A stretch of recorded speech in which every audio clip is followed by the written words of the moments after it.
Hello বন্ধুরা, তোমরা কেমন আছো? আমি খুব ভালো আছি। আমি তোমাদের জন্য নিয়ে এসেছি আরেকটা নতুন ভিডিও।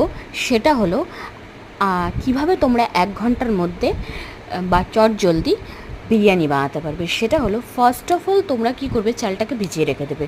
তারই মধ্যে থেকে ভিজিয়ে রাখার সাথে সাথে তোমরা রেডি করে ফেলবে তোমার তোমার আলুটা সেদ্ধ করে নেবে আর জলটা গরম করতে বসিয়ে দেবে গ্যাসে। তার মধ্যে গোটা কিছু মশলা, বিরিয়ানি মশলা, গোটা গরম মশলা দিয়ে, তেলটা অপশনাল, তোমরা দিতেও পারো নাও দিতে পারো, ইটস ইয়োর চয়েস। ঠিক আছে, আমি দিয়েছি।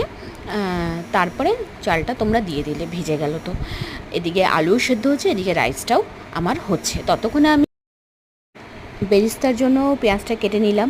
ঠিক আছে, তারপর ততক্ষণে আমার রাইসটাও রেডি হয়ে গেছে ঝটপট, আলুটাও সেদ্ধ হয়ে গেছে খুব তাড়াতাড়ি। তারপরে নামিয়ে ফেললাম। নামিয়ে পেঁয়াজটাকে কেটে আমি বেরেস্তা বানিয়ে নিয়েছি। এদিকে আলুটা একটু ভেজে নিচ্ছি। ঠিক আছে, তারপরে চলে এলাম তোমার মাংসটা কষাতে। মাংসটা আমার রেডি করা ছিল, একটু আমি জাস্ট কষিয়ে নিয়েছি। তারপরে চলে এলো রাইসটা কিভাবে সাজাতে হবে। প্রথমে রাইস দিয়ে তার উপর ঘি, বিরিয়ানি মশলা, কেওড়া জল, গোলাপ জল আর মাংস, আলু, এগুলো দিয়ে তোমরা মানে একের পর এক জাস্ট স্টেপ বাই স্টেপ তোমরা সাজিয়ে নিলে।